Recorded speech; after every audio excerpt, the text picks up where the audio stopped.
6h30, bienvenue dans ce premier point de l'actualité de la journée sur RTI 1. Aujourd'hui, c'est la journée mondiale des réfugiés. Cette année, les Nations Unies appellent à un plus grand soutien des personnes exilées. Marie-Laure Ngoran.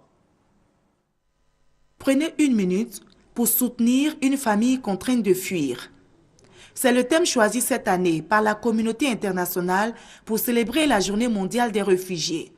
Une journée instituée depuis 2001 par les Nations Unies pour sensibiliser le public à la cause des réfugiés. Célébrée chaque 20 juin dans plusieurs pays, dont la Côte d'Ivoire, la journée mondiale des réfugiés est l'occasion de se souvenir de toutes ces personnes ayant fui leur pays et de leur exprimer un soutien. Le secrétaire général des Nations Unies souligne: les réfugiés quittent leur pays parce qu'ils n'ont pas le choix. Nous n'avons pas le choix non plus. Nous devons les aider. Fin de citation. Pour l'édition 2013, l'appel est donc lancé aux États pour aider les réfugiés à recommencer une nouvelle vie grâce à la réinstallation, au rapatriement librement consenti ou à l'intégration locale dans le pays d'exil. Pas facile de vivre en exil.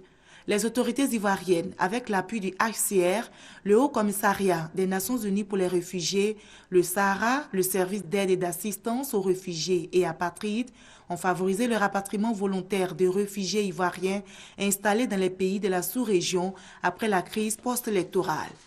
Grâce à ce rapatriement volontaire des réfugiés ivoiriens, dont des militaires, des hommes politiques, des jeunes étudiants, élèves, vivant notamment au Ghana, au Libéria, au Togo, ont pu regagner leur pays d'origine, la Côte d'Ivoire.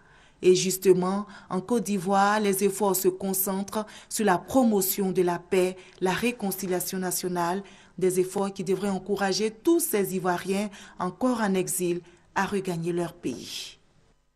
La reprise des élections municipales et régionales dans certaines localités se fera ce 21 juillet 2013.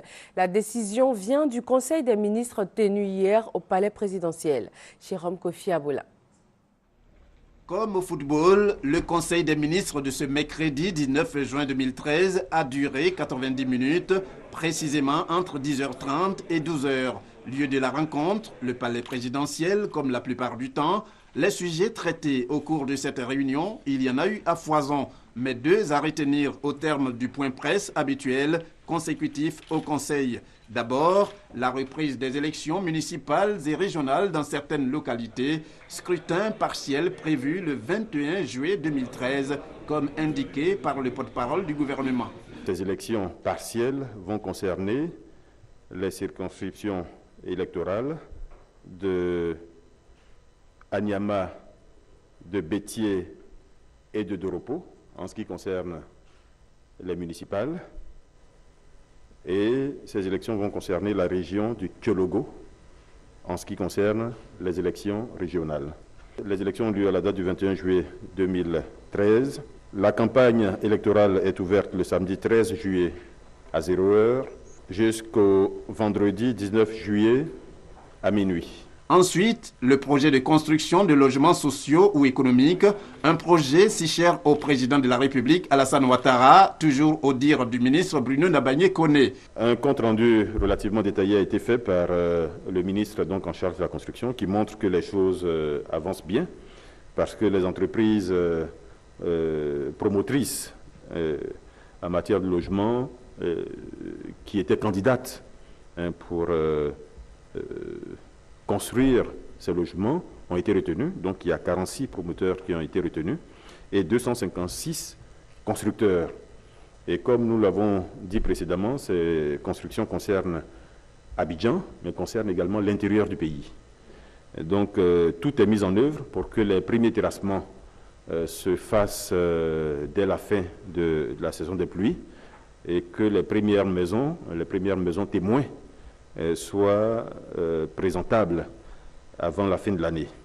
Comme vous le savez, c'est un programme très important auquel le chef de l'État attache beaucoup de prix. Et puis avant de prendre congé, le porte-parole du gouvernement a évoqué en termes de divers la récente visite du chef de l'État au Gabon visant au renforcement de la coopération bilatérale et celle à effectuer au Cameroun du 24 au 25 juin 2013 pour plancher sur un sujet poignant, La piraterie maritime dans le golfe de Guinée, un sujet qui, comme on le voit, concerne aussi la Côte d'Ivoire. La situation sécuritaire sur l'ensemble du territoire ivoirien, la question était au centre des échanges entre la Commission interparlementaire pour les affaires des Nations Unies et le ministre en charge de la Défense, Paul Kofi Kofi. Le reportage est signé Léon Brou. Pour la rencontre avec le ministre en charge de la Défense, Paul